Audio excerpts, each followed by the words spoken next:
All right, you're in for a treat on this How I Lead interview. We talk with Jon Holdaway, who is the president of the Seoul Korea Military District. And boy, with that comes all sorts of unique dynamics and turnover and people moving and coming and, people serving as branch president for 6 weeks or shorter, right? And there's so much to learn here. And Jon just himself with military background, and he has so many phenomenal leadership principles. Big shout out to Cash Hills, who simply sent us an email and said, "Hey, you got to talk with Jon. I know he's on the other side of the globe, but let's make it happen." And so it was 7 a.m. for him. It was 3 p.m. for me, and we got it recorded. And through the miracles of the internet and technology, so a few things to listen in here. Just the concept of revelation and making revelation a priority in your leadership journey. I think it feels so elementary at times, but it's crucial. Sometimes we forget about it in the hustle and bustle. His motto, to do something as a leader. Sometimes we can just get in the rut of meetings, but the way that he inspires individuals, other leaders that he presides over, to do something is awesome. And then just ministering to individual branch presidents, elders quorum presidents, relief society presidents, making sure that they're okay. You have to make sure that sometimes people just lose themselves in this calling, not in a good way to find themselves, but to lose themselves, and it really creates some tension and some mental health concerns. And so just the way that he is always mindful of how to, the leaders that he is ministering to, I think is powerful, especially when we talk about these district level or these stake level callings, is always be mindful of just how the leaders are really doing. Because if you ask them straight up without digging further, they're just going to say, "Oh, I'm fine. No, don't worry about me. We'll handle it. We'll figure it out." Right. But we got to take care of our leaders. Right. So there's so many more principles. We go an hour. I was shooting for 30 minutes, but there's no rules here on leading saints. I'll go an hour if I want to go an hour, and you will appreciate it. So here's my interview with Jon Holdaway, the president of the Seoul Korea Military District. All right, it's the afternoon for me, but it's the wee hours of the morning in Seoul, Korea. I'm talking with Jon Holdaway. How are you? Doing great. Getting up early is okay. I think it's a wonderful time here. That's great. Now, you're originally from Pleasant Grove, Utah. So how does a Pleasant Grove, Utah kid end up in Seoul, Korea? I have no idea. It's been a long trail that's involved Germany and Washington, D.C., and I've been trying now since 1998 to get back to Utah. The Lord just keeps throwing me further and further away and says, "You need more to learn." So, nice. Yeah, here I am. So is it a military thing that takes you there, or a business, or? Yeah, I am a DoD civilian, actually Department of the Army civilian here in Korea with U.S. Forces Korea. And so I support the military operations here. Nice. Awesome. But you said you're a civilian, like a contractor type thing. So you're not, did you ever do time in the military? Or? Yeah. So I did 8 years active duty military and was an Army JAG officer. I originally actually started with the Utah Army National Guard there in Provo as an intelligence specialist, learning how to interrogate people and ask hard questions. Oh, wow. So that made a natural fit to being a lawyer. And so I spent 8 years as a JAG officer and finished up in Germany. And we had our family in Germany. It was a wonderful experience. And then spent a little bit of time in private practice in Los Angeles. And then realized I wasn't very good at that. And so came back into government service as a civilian and spent about 14 years in Washington, D.C., I originally served my mission here in Korea. I met my wife here. She's from Los Angeles. I'm from Utah County. We met in Korea as missionaries, came back, dated, but our love is here in Korea. So when this job I'm in now opened up, it was a wonderful opportunity to come back and be here. Oh, so I bet you're just having a wonderful time with speaking Korean and reminiscing about your mission. And what's great is that we met, there's Seoul Temple up in Seoul, and there's a church building next to it, the Shincheon Ward, and we were both, because her district leader in that ward, and it was, so every time we go to the temple, we had to kind of pinch ourselves. We may have gone up to the room, which used to be our district meeting room. We may have sneaked a kiss or two once now that we're married. Nice. Yeah, but it's just wonderful to be back here after 30 some odd years. Kind of wander the same streets we used to wander. Yeah. So how long have you been there on this stint? 5 years. Just hit my 5th anniversary. And is there, do you know how long you should be there, or is it just? Well, yeah, you've read the news. Things for civilian employees in the federal government is a little shaky right now. Yeah, you So, never know. but I've always taken, I love people who can plan their careers out and say, this is what I want to do, and they go get it, and they really plan their lives.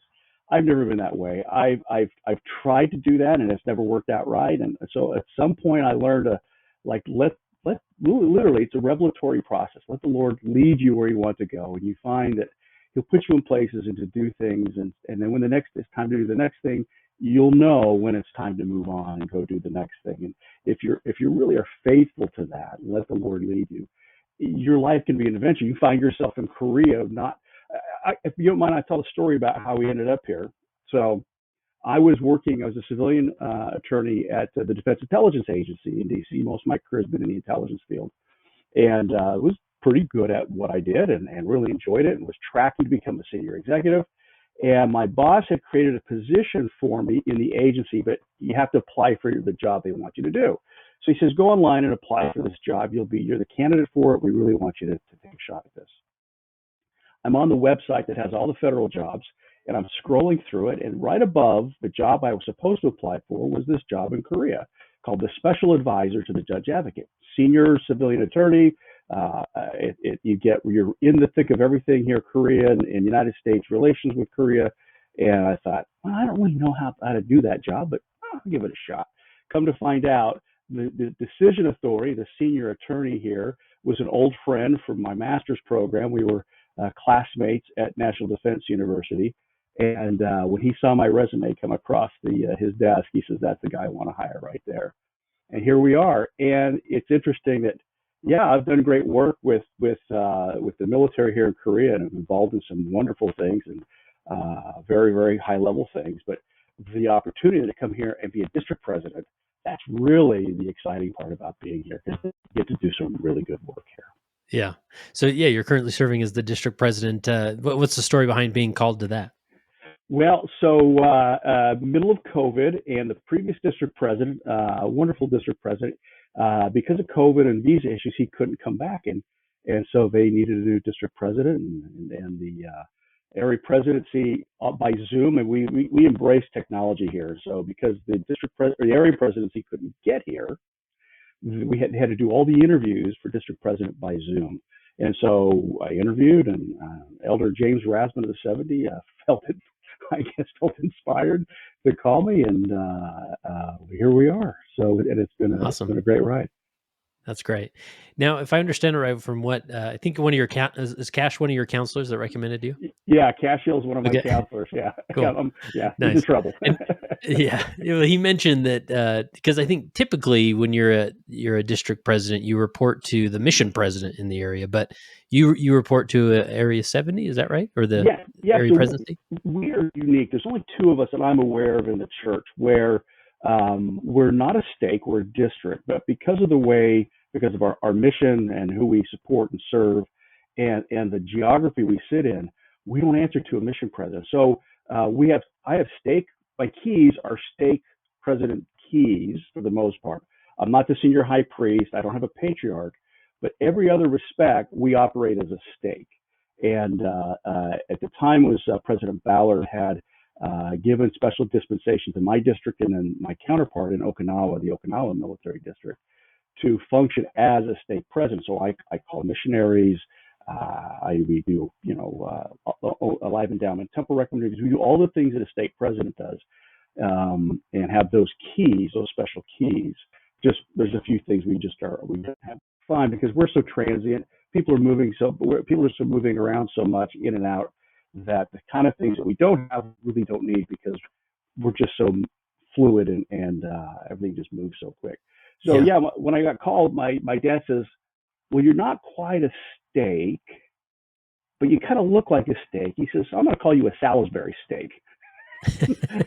Not quite a steak, nice, but close enough. And so we've been operating under those keys. And so because of that, we cover the entire peninsula of Korea, from the DMZ down to the southern coast.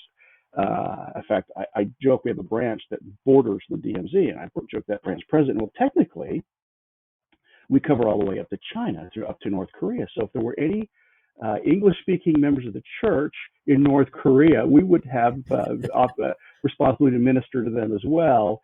And so, so we really do cover the entire peninsula. But from the EOZ down to the southern coast is everything. 3 missions. So I work with 3 different mission presidents, and we have 6 branches. We have a servicemen's group that cover all the way from the north of Seoul all the way down to Busan. And it's a challenge. It's a logistical challenge to oversee all that. It's huge. It's not like a Utah County stake where the state president can walk to every ward in the state. It's a little bit different of a challenge over here. Nice. Well, just for clickbait, I'm going to title this episode the district president in North Korea and see people like, what? There's your president may not like that, but yeah, exactly. So as far as priesthood lines of authority, I answer directly to my file leader is Elder John A. McCune, the president of the Asian North Area presidency. I've got a wonderful Area 70 Elder Darwin Halverson, who's a church employee in Japan. Who oversees me, gives me correction and guidance when I need it. My coordinating council is not in Korea. My coordinating council is a special group that's myself, President Francis, the Okinawa Military District President, and then with the Guam and Micronesia district and state presidents, which is just fascinating to see how the church is administered in the islands. And the challenges they have, and you get appreciative for the challenges that we have here, because it's nothing like the challenge they have down there where they may not have electricity or water, or it's just a different way of living life down there. So it's great to associate with these brethren that are leading the church in their areas and see how they do things. Yeah. So this is a military district, so that assumption come that all your units are English speaking. Yes. So the history of the military in Korea begins in 1905, really 1950 to 53 during the Korean War. And with that, like anywhere else in the world, with military, you get the church. And so a lot of great faithful brethren had come over here during the war, and the gospel seed started being planted. But ever since that mid-50s, we've had a district here that supports the large military presence. That presence has dropped off over the last 20 years or so, but we have, with the rise of the Korean economy, a great expat community. And so we serve and minister to basically, the way the area presidency puts it, all non-Korean speaking members of the church. We really have a stewardship for them and support and sustain them. So I would say, I haven't traveled a lot around the church, but I would dare say we're probably one of the most diverse stakes or districts in the church. We have our military members from the United States. We have a United Nations command here, so we'll have officers, members of the church from Australia, Canada, United Kingdom, and all around the world to come here. We have Korea has really reached out to bring in and have immigrate into the country foreign workers. So we have a lot of Filipino saints here who work in various factories. We have, again, our business folks up in Seoul. We have English teachers, these young folks that come to teach English, and they're coming from the Philippines and Canada and the United States. One of our branch presidents is from Mexico. His predecessor was from Australia. And then we have this really unique opportunity when Liberia in West Africa had a civil war. The international community was asked to take in refugees from Liberia. And Korea, this is something they really don't do. It's a monoculture here that's really the world to them has been interesting as they increased their presence on the world stage. And part of that is they accepted a handful of Liberian refugees. And of those, about 20 of them are members of the church. And so we support and sustain these African refugees from Liberia who have just horrific stories about what happened and just the trauma they went through. But it's really our blessing to be able to support and help them. So we really have this interesting, weird diversity of members who have different issues, different challenges, different backgrounds they come from, and it enriches our service here. Yeah, that's awesome. That's awesome. And so do you? Do you interact with the traditional Korean speaking stakes very much?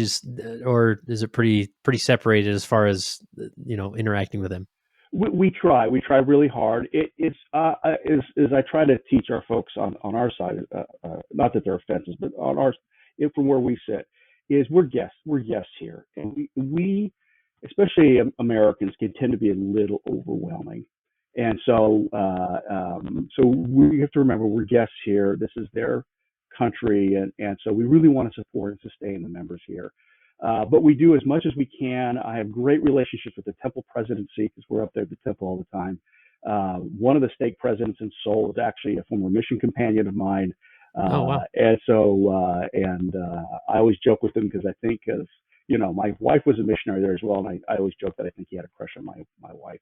And so, Nice. The other Area 70s are here in Korea. I have a wonderful relationship with them.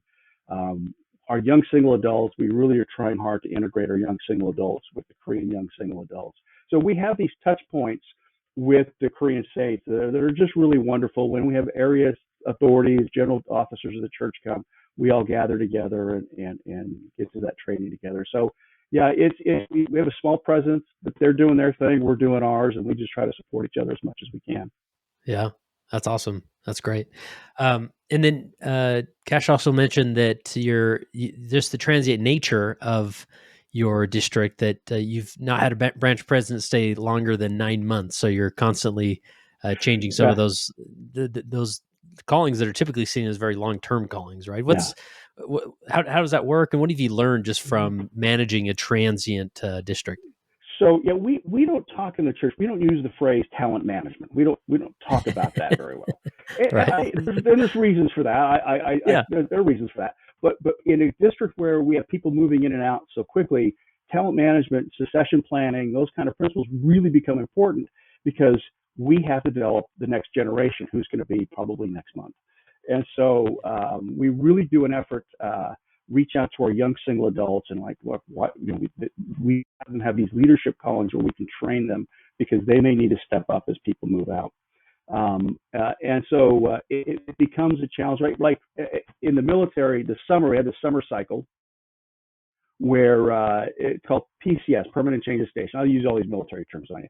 So it's PCS season, and we have people just moving in and out, in and out, in and out. And so right now it's February going into March. And I'm right now have up on my computer what I call my projected loss list of all the callings. I'm losing 5 members of my high council, my executive secretary. I'm losing 2 branch presidents, a couple of elders quorum presidents, counselors in all of those organizations. I've got one branch that the branch president, the elders quorum president, and all the counselors are going away. So you have to really think in advance. And then the other key is, and this is kind of like my biggest leadership thing that I just constantly learned that this is so important, is you have to be revelatory. My wife taught me this when we first moved here. We first moved here, we moved in our branch. She was called as the Relief Society president. She'd been here 2 weeks, and she's the Relief Society president. And COVID hit, and we were in the middle of this summer cycle, and she learned very quickly. She had to figure out how to fellowship and minister to the sisters in her branch. And the principle she learned was called love quickly. You don't have time to be in a ward for 5 years, 10 years, and learn to get to know people over time. You have to get to know people very quickly. And so on Zoom, she would sponsor these Zoom sort of speed dating events with the sisters in her branch, where you get up and people kind of move into rooms with each other and get to know each other. And you just have to move quickly. And because of that, as a leader, when you're looking at callings, you have to get that calling completed very, very quickly. You can't sit and wait for, something to come. You have to go out and tell the Lord, I need revelation now. And he does it. I have great experiences here. One time we had a branch president, wonderful branch president. He was doing an amazing job. He had very young children. In fact, I knew when I extended the call to him, this would be a challenge for his family, but I knew he had the faith and his wife had the faith to do this.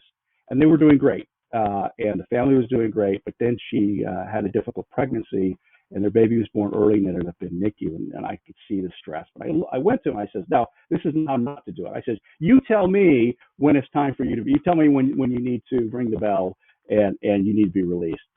That was the wrong answer. I was not taking care of my branch president well. I should have released him on the spot because he needed to take care of his number one priority, which was his family. Yeah. But he did. He said, "No, President, I got it. I'm good. We'll work through this." And then a couple months later, I'm in the temple, and I literally was walking down the hallway, and I about fell over. The impression was so strong.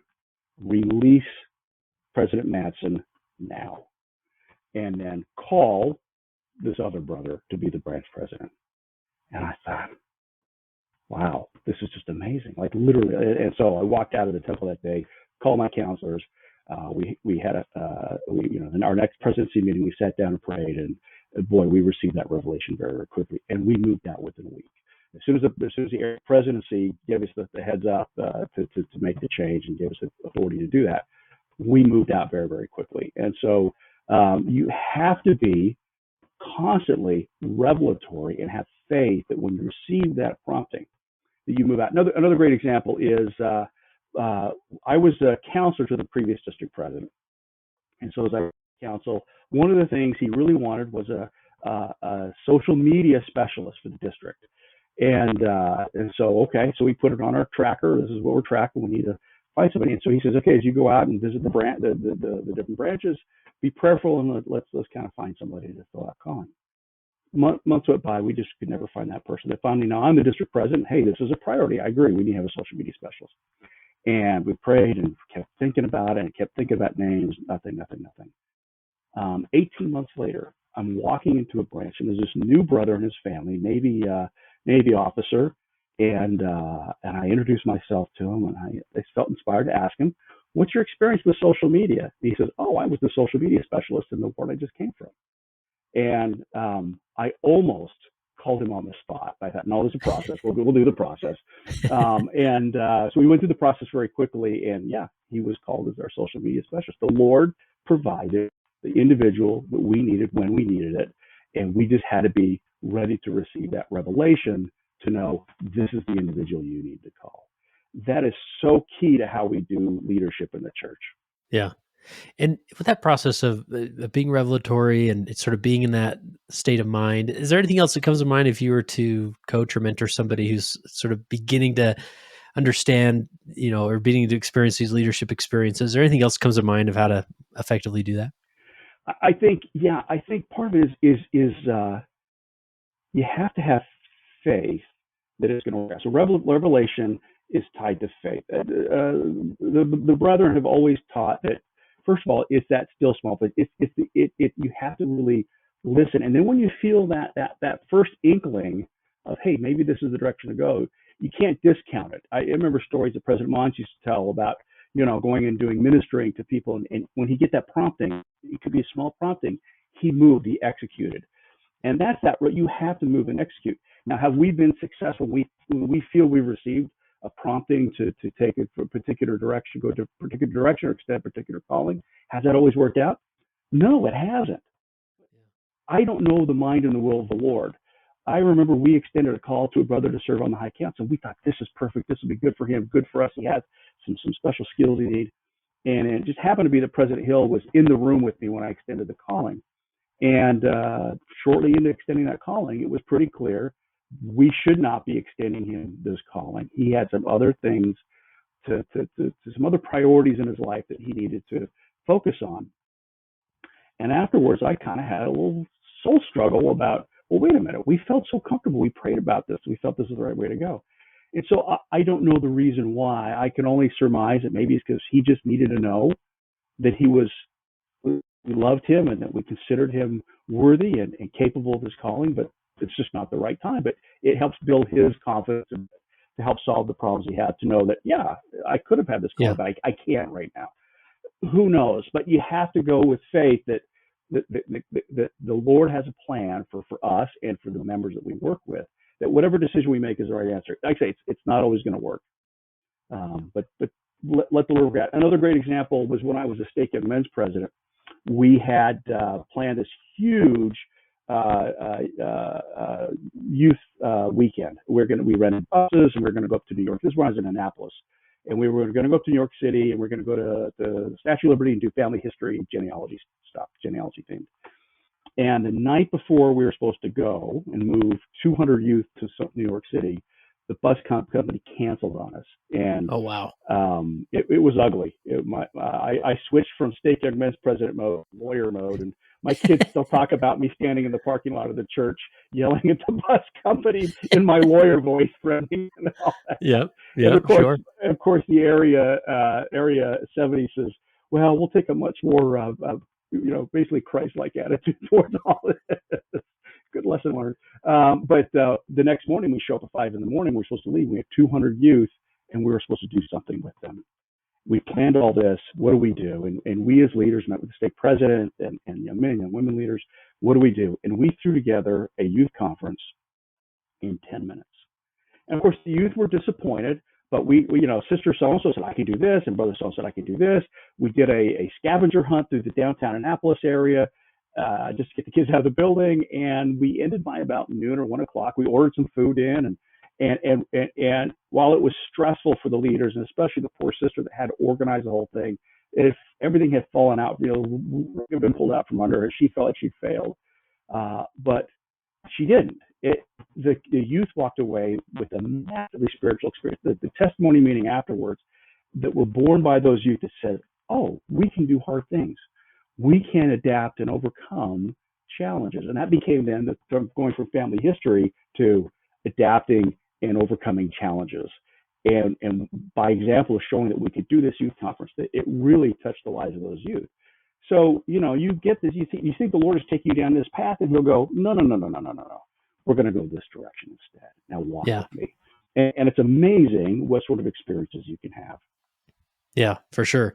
And, speaking more about just that revelation and that process of receiving revelation, do you feel like, because naturally with the transient district, you have certain constraints that are they're inconvenient, but they are what they are, right?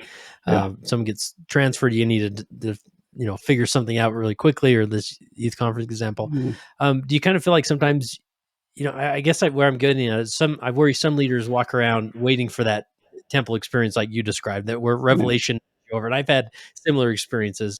But do you feel like sometimes you just got to make the call? Yeah, no, that's exactly right. Sometimes you got to make the call, and that's why revelation is tied to faith. Is that? But I will tell you, in every instance where we have needed to make a quick decision, we have taken it to the Lord. We don't just, we're not just making off the cuff decisions. Well, hopefully, we're not. And so we do. You take time. And you seek the will of the Lord, and every time I've done that, I have felt the confirming spirit that this is the right thing to do. So you just have to do it. You have to do it in time, and you have to give the Lord space to talk to you. He will respond to you, or you'll get that stupor thought, and you're like, okay, maybe we just need to wait. It's rare, but from time to time, we've just said, yeah, we'd like to move now, but we just can't. And so you have to. That's revelatory as well. The other challenge with this is that because a lot of the again, we kind of focus on callings as kind of the big challenge, is that most of the callings we deal with are key holder callings. And because it's 2 hours either direction, or 3, or train ride, or you have to schedule things out. So you have to think long-term planning and build in space. That's why I've got my June callings already mapped out. Because the question I always ask my executive secretary is, where do the keys need to be this weekend? Where do I need to be able to execute and exercise my keys to bless or to do whatever it is I need to be doing? And then that's another revelatory process. It's just to say, where do I need to be? And so, there's an elders quorum president we need to call here soon. And so, he's a military soldier, and so he's off in the field, and so we're trying to time it when he gets back out of the field. I can meet with him on Zoom to issue the call, and then when do I have a weekend that I can go up? There's about a 2-hour drive north of here to go then and set him apart. And then he'll be here for 4 more months, and then he's gone, which is another reason we need to move quickly so he has the keys to exercise in his calling just for that short period of time. Yeah. Wow, that's fantastic. That's fantastic. Is there anything to like with these, like, 4 months or whatever, the short period of time, like a lot of these callings, I'm serving as an elders quorum president right now. And, I think it's been 6, 7, 8 months now where I'm still kind of unfolding my vision. Right. Yeah. Is there anything to like just finding momentum? Cause I hate the feeling of that person has to feel like they have to start from square one every time a new person's called. Any advice coming to mind? Oh, wow. That's a loaded question. Momentum's hard. Yeah. Momentum is really hard, especially where we do so much turnover. That's why we pick up some principles from the world about marketing yourself. I'm really into mission statements and vision statements. So at least you can put a marker on the wall to say this is kind of where we think we need to go. And so we base it in we start with the work of salvation and exaltation. And so when I was a counselor in the district presidency, the district president wanted a mission statement. So we drafted a great mission statement, still our mission statement today, and it really talks about helping members along the covenant path and helping them build a relationship with their Heavenly Father, through Jesus Christ. And then from there we went with that's kind of the direction we want to go. And then we look at, okay, then how do we do that within the work of salvation and exaltation? Where are we focusing on our youth, the rising generation, missionary work, temple work, inspiring and bringing joy to the saints, and then helping those who have needs. We focus on those 5 areas, and then from there, it's like, what are then the things we're doing? How are we implementing that? Well, we have a gathering place. We have, YSA programs. Well, make sure we have youth camps.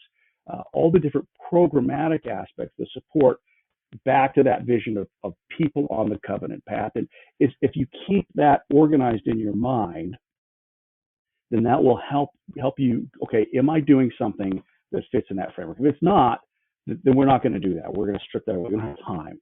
And so I think if you keep that framework in your mind, are we moving forward? Is the covenant path is such a great metaphor. It's such a great image because you feel like, okay, are we moving forward? As an elders quorum president, I teach branch presidents and elders quorum presidents is we're always asking what's next in the lives of the member. It could be advancement. It could be going to the temple. It could be renewing temple recommends, or maybe they haven't had a temple recommend in a while. It could be a calling. It could be just maybe they need to speak in church or teach a lesson. What is next in the life of that individual, that one? And so that's, I think, how you build momentum. It's just that slow incremental steps in the lives of individuals. Yeah. Oh, I love that. Really helpful. Speak to me about the principle as far as how you go about following the prophet and kind of aligning your mission statement or your efforts with the prophet. Yeah, I think it's, and again, I've learned this over time. I don't have any magic to do this, but really in the last couple of months, it's really come clear to me that we need to have all of our planning and discussions focused on these priorities. And so, for example, when we do our district presidency meeting, we have a slide chart that kind of guides us through our agenda. And I'm changing all that up so that so we're going to have, we call it the military chart, and we'll have like 4 different boxes on the slide. Well, we're going to have 5 boxes on the slide, and those 5 boxes are going to be the rising generation, missionary work, temple work, welfare, and increasing joy in the saints. And everything we do, we talk about, it's going to have to fit in one of those things because it's all about those priorities. It's all about teaching how to make covenants. All about focusing on helping members down that path individually. So that path is a long spread out thing. So you have to focus on those priorities so that we're all moving together at the same pace, or moving at the pace that the Lord will have us go. I think as long as we focus on that work of salvation and exaltation, the brethren have, if you go to the leadership training from the last couple of general conferences, it's all focused on those core principles, on focusing on those simple basics of where are we headed to in those different 5 areas of the church. Yeah. And I imagine you really can customize the needs of your area within those 5 areas, right? Yeah. And every branch, I'll tell you, every one of our branches has a different culture. They all have, you think, well, we're all a bunch of military people, but I've got one branch, it's all mostly Air Force people. And they've got challenges and things that are going on, and they're kind of isolated and they do their thing. I've got Seoul English branch where I have very few military people, and it's English teachers and foreign workers, and they have a challenge. And so as we, each branch, as we focus on the one and the uniqueness of the one within those branch, these different cultures arise, and every branch president, every elders quorum president, relief society president has these wonderful challenges to figure out how to implement these principles in their branches. And the idea of keeping it very, very focused at a very high level allows then you to then delve into the one deeply with that one, because how the gospel applies to the one might be a little different than how the gospel needs of the one next to them. And so you give them that flexibility to do the one. I've been impressed as I've gone to branch conferences, and we branch conferences, we have an hour-long branch council, and I'll take half an hour and say, run me a half an hour branch council. I want to see how you guys function. And I tell you, that water's getting to the end of the row. I'm impressed by these leaders, because it's about the one. It's like, okay, we'll talk about calendar, blah, blah, blah, blah, blah, and that's all done. And it's like, okay, sister so-and-so, she has this challenge. What do we have to do? How can we help them out? And it's like, well, the primary can help out here. And the Relief Society, of course, is helping out over here. And maybe the Elders Quorum. And you see, and of course, they ask the question, what's next for this individual? What do we need to do to help them along the path? And it's a miracle to watch a branch council just move and counsel together, and just to watch that magic of seeing lives change because of the efforts of a functioning branch council. Yeah, you can't do that anywhere else in the world except for these very sacred spaces. Yeah, for sure. So, and do you find yourself that you're kind of, after that 30 minutes, you're maybe giving feedback, coaching on how this was done or that was done? Or sometimes I earlier on, we had a branch that was, the branch council was struggling, and there was some dysfunction on the branch council, and so we would take time to address that. I think we've gotten through that, and we've improved our training and our ability to minister to key leaders in the branches, and that helps out. So now when I do my 30 minutes, we're talking about these principles. We talk about the district mission, we talk about the priorities, the prophetic priorities, and we talk about the things we're going to do to implement them. The final piece I want that we talk about, and I got this. So my mother's a Swiss immigrant. Her family immigrated from Switzerland in the 50s.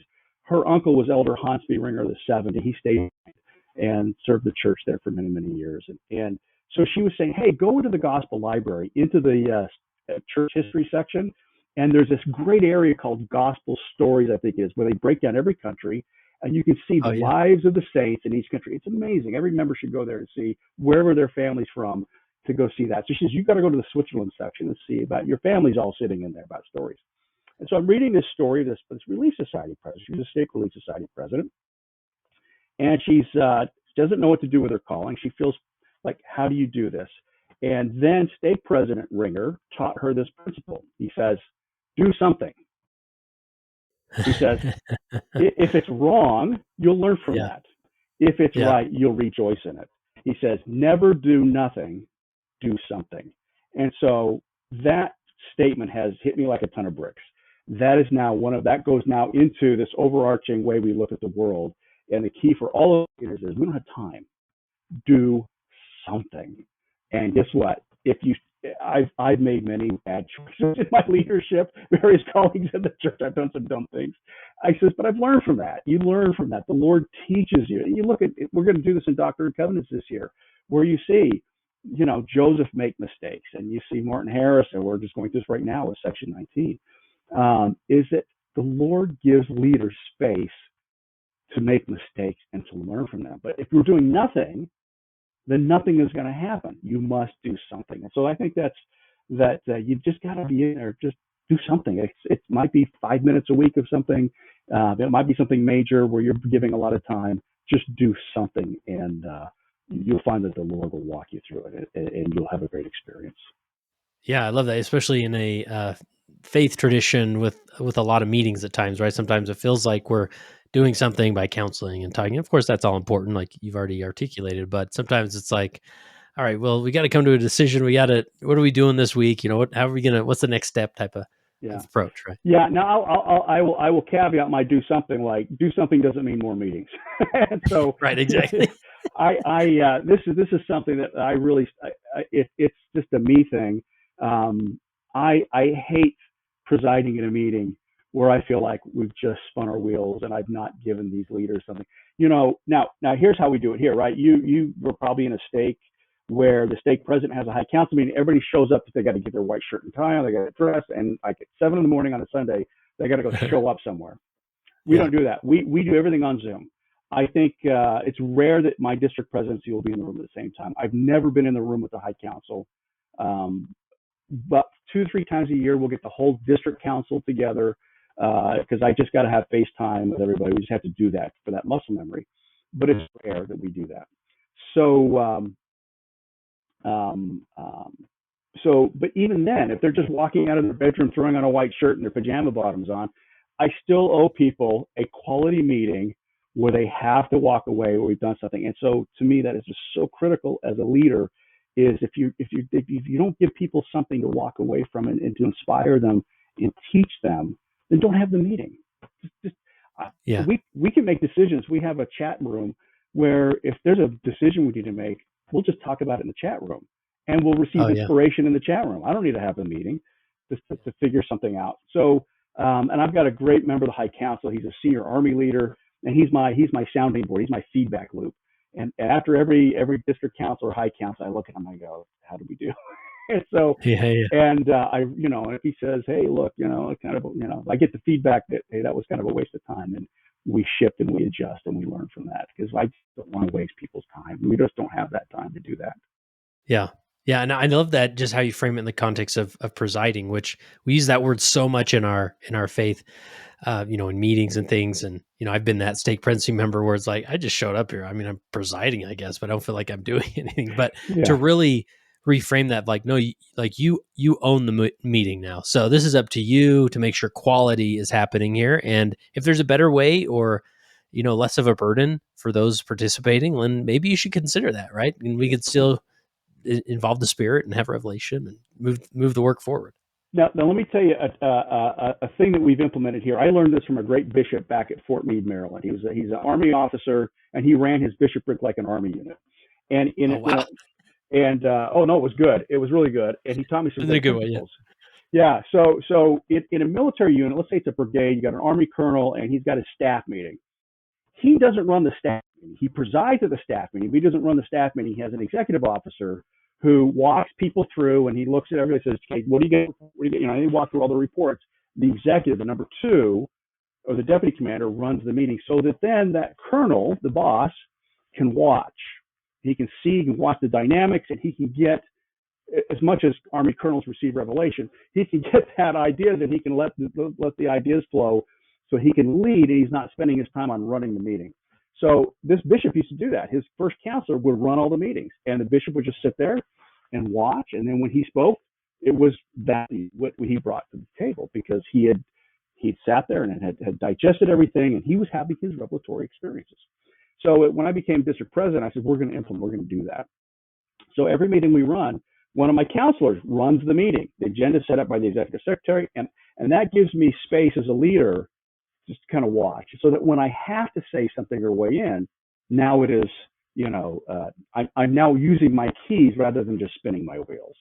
Yeah, that's fantastic. Well, we need to track down that bishop. But and I love that just that, and Liz Wiseman, who I've interviewed a few times, she's done a lot of research just about like being an accidental diminisher and running meetings. And she talks a lot about this where a leader can lead out, in a meeting and suddenly it's sort of a vacuum in the, why don't you just make the decision and we'll just, nod our head and agree and we'll move on. But to really have that spirit of counsel, to somehow, remove yourself from the meeting while it unfolds and then reinsert yourself. Yeah, that is critical. Absolutely critical. I've told any presidency I've been in where I've been the stake young men's president or a bishop or now in this calling, I've always told my counselors, your job is to gang up against me. I want you two to work together, be a team that counterbalances me and helps me be a better president. And I think, and I do the same thing with the high council and the district council. Like, your job is to help me, help move me and guide me. And of course, I've got the keys and I'm presiding. But, you take whatever I'm supposed to do, and then it exponentially grows by all these people that are kind of helping this thing move along. We had a wonderful district council just this last Sunday, And we had a topic on the table. I have to go back in my notes and see what it is, but it was just a little issue we wanted to talk about. I think it involved probably something with the youth, and boy, people had opinions, and it was great. And it was great because I just stepped back. I just kept my mouth shut and watched people kind of debate each other and have, it was wonderful. And I was talking about an issue that involves some people, and everybody had a way of, well, I can do this, and I can do this, and this. I look at it this way, I look at it this way, and then I just stopped everybody. I said, stop. I says, watch what you're doing. This is a council. Young women are giving the input of what the young women are thinking, and the Relief Society is giving their input, and everybody's having a voice, and it's wonderful. This is how we should function as a branch council. I enable you. You have every authority to step in these meetings, and you tell me what you think. If we're just going to sit around and, just listen to the district president spout off, well, I'll send you a video. I don't need it. Yeah, exactly. We had a challenge. Our leaders were started. We have these slides, and they put what's going on in their stewardships. And there's a military acronym called NSTR, nothing significant to report. And no leader wants to see that reported back. I have nothing to report. And so we said, my counselors put out the word to the district council, you're not authorized to put STR on there. In the spirit of do something, put something on the chart. If it's I made a phone call, or I did this or whatever, just as part of that spirit of do something. Like there's I know that there's things that are significant to report. You may not think they're significant, but for somebody else on the council, it could be significant. For me as a presiding authority, that could be significant to me. So yeah, speak up. Let us know what you're doing. These are feedback loops for us as leaders in these councils to help us to know how we can do better. And great things happen as we speak up in meetings. And we as leaders create the space, get ourselves out of the meeting and create space for those people to speak up. Yeah, that's great. That's great. And I think a lot of us, it's nice to be able to say in a meeting sometimes like, oh, I have nothing to report, because you don't want to like be a problem or introduce more problems, right? Like I think of like the church and the tools app or something, or if you see something broken in a building, you can report it. And the way they frame the button, it says create an issue. And I like almost hesitate when pushing that button. Like, I don't want to create an issue.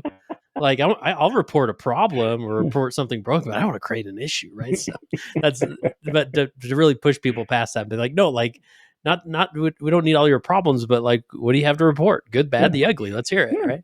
Yeah. Well, let's move the work along forward. We got to do that. We got to do that council together and do it together. So yeah. Tell me about just ministering to branch presidents, elders quorum, relief society presidents. What does that look like? Yeah, so it is. I think that's really critical. We had Elder Cook out here last year. He's just honed in for all of the stake presidents. Like, you've got to take care of your bishops and branch presidents. So when I look at my ministering families, I've got 6 branch presidents and their wives, 6 elders quorum presidents, their wives. I've got a wonderful stake relief society, district relief society president. She's ministering to all the relief presidents. And so, I look at it as my job is to minister to them. When you're conducting any sort of a priesthood interview with somebody, the most important question, the first question out of your mouth, is not about your stewardship and not about people you preside over. The first question that in ministering interviews or priesthood interviews, the first question that should come out of any leader's mouth is, how are you doing? And what can I do for you? And what's going on? And it's amazing where, as I've done that, branch presidents have come into meetings thinking, well, I want to talk about X. And I felt inspired, like, we're not going to talk about X. We're going to talk about you. And because really the purpose of these engagements is, I know what's going on in the branch. I know the challenges they're having for the most part. And I have the things I need to tell them that they need to know. But really, it's a chance to one-on-one make sure they're okay. And they're struggling. They're busy. Everybody in Korea is here for a purpose. The Army brought them here. The Air Force brought them here. Their corporation brought them here. They're here to do one thing, and that's the thing that they're paid to do. And so, it's a stress on them to then, okay, I've got this other full-time job as a branch president or elders quorum president. And so we really have to make sure we're nurturing them. And a lot of times it's, well, are you using your counselors? What can you do? What can I do to help you? What can we do to train? your counselors. What can I do to train? I'm really enabling the high council representatives. Like, you have to go in there and make sure that those challenges are dispersed. As you disperse the challenges, it lowers the burdens on all the leaders. So I think you have to constantly keep in mind what are the needs of those leaders. I've got a young branch president who's in a very, very difficult job professionally. He's under the gun, and this is like a make or break time for him. And here I am calling him as the branch president. So every time I'm with him, I put my arms around him, I hug him, I've given him priesthood blessings. I want to make sure he is taken care of. So he then can take care of the branch and take care of his career, which is a higher priority than his church calling. Yeah, interesting. And this leads to another question that somewhat related. I want to ask, when I think of military, I think of my mind naturally goes to deployments to, tough, experiencing tough situations that maybe lead to PTSD, to mental health concerns. And, you talk about the suicide rate of veterans is just heartbreaking. And so do you find and I know that's not like every last person in military they're not constantly experiencing trauma and those things, but do you feel like there is an extra sense of something you have to be aware of, serving in military units, or? Not necessarily. I mean, you're always, because we've all been there. So we all know who each other. We all know the triggers, and we all know we can see that. I'll be, not that in 100% of cases it's this way, but to have the gospel of Jesus Christ in your life, already that healing power of the atonement, already is a balm to many people who've gone through traumatic experiences. And so I think those who I've worked with, that they already have that foundation in their lives that kind of helps ameliorate some of those problems. But it's just the idea of stress in their lives is you have to be cognizant of the stress, and you have to make sure you're working through and not just overloading and be sensitive like this brother we released. Now, he's not military, he's a civilian employee here. But you just have to, as ministering to them, you have to be cognizant of what's going on in their lives. And you can't just take this approach of God will provide. It's okay. You've been called and set apart, and it'll work out. It's like, no, you can't do that. You have to be willing to go assess and say, yeah, I need to give you space to work out some things. The other nice thing is that on the military side, the military is so focused on these issues, is that they're taking care of that for us. That, if one of my members has a mental health or an emotional health challenge, there's a whole network that's there to support and sustain them. And I have great relationships with the chaplains here. I've got one of our brethren here is a fairly he's a mid-career chaplain, so he's got a great experience, and he knows when to come in and help out, whether it's a marital issue or just an individual having a problem. He speaks LDS, so as a chaplain and a mental health counselor, he's a great resource to say, okay, yes, brother, I need you to kind of help out here. And he's got a whole wealth of resources behind him in the Army to help him do that. Same with the Air Force and all of our other places. We have a safety net for us that's built in. Now, where I don't have non-military members, it's a challenge. It's a challenge, and this is where the Korean side of the church and the non-Korean side of the church, where we kind of have difficulty working it out, because how do you provide, for example, when you have somebody that comes to you with a pornography problem and you want to get them into an LDS-focused pornography addiction process, overcoming that. Well, I don't have anybody here that speaks English. And so they have a great pornography addiction program here, but it's all done in Korean. And so that's a challenge. And how do we resolve it? And I don't have any easy answers for that. It's just something we struggle with. Yeah. And I guess now that I think about, like, all things considered, they're almost better off being in that military unit where there's so many around them that have experienced similar things, or they're like, hey, yeah, I know what it's like to be deployed. I experienced something similar, or yeah, I know what it's like to, live in a foreign country with my family and just the natural struggles that come with that, rather than maybe just returning to a typical, ward in the States where everybody seems like they're going about their time, but you're struggling, right? So yeah. Yeah, it's interesting too. This is another lesson I learned long ago. There used to be a calling, if you remember, a high priest group leader, and I think I've had callings in the church that no longer exist. I think I was so poor at it that Salt Lake says, well, Brother Holdaway broke the calling.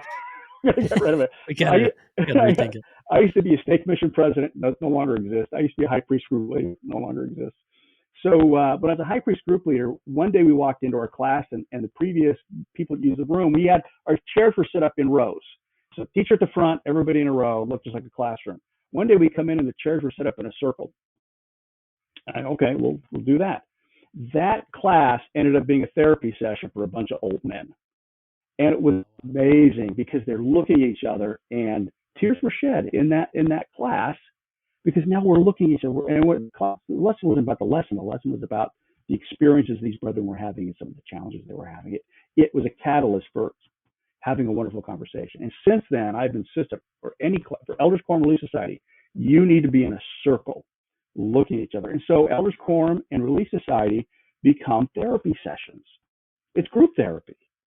And people can, and I've encouraged Elders Quorum presidents, let people share their feelings. You need to be a facilitator for people to kind of work things out.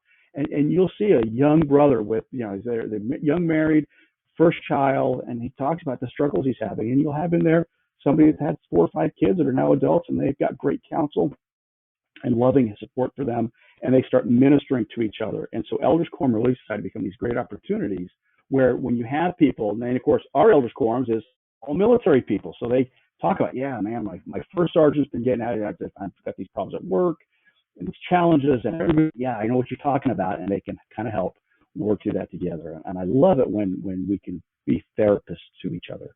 Yeah, no, it's powerful, and it seems so silly, that some people resist it so much that it's circling up in the classroom is so much easier to kind of hide, and let's just sit theater style and have the person talk at us, and that's great, But there's something that shifts when you get in a circle, even smaller circles, and you naturally just open up. It really breaks down some walls. So I agree. Anything you haven't mentioned more about like delegation and teaching leaders how to delegate? Yeah, that's always a struggle. I mean, it's a struggle from the presiding authority, because you just want to hold on to stuff, and it's ego, right? I'm a lawyer. We're given egos when we graduate from law school, and so you think I can do it better than anybody else, right? I can do this. I'll just do it. It's easier if I just do it. But how are you going to teach people to lead? How are you going to teach them? I'm feeling the spirit when I serve in my client. I'm a great experience and learning so much about that. Why would I deny that to somebody else? And so I think you have to delegate. And again, it's a challenge as a leader, where I know what my counselors are going through. I know what lives they lead. It's like, I'm an empty nester. My kids are gone. I don't have to, I've got extra time. And of course, my wife's like, no, you don't. and so, like, instead of giving this task to President, my counselors, I'll say, I'll just keep the task myself. And that's that's not how it works. And then of course I've got 12 high councilmen. Well, let's give them the task.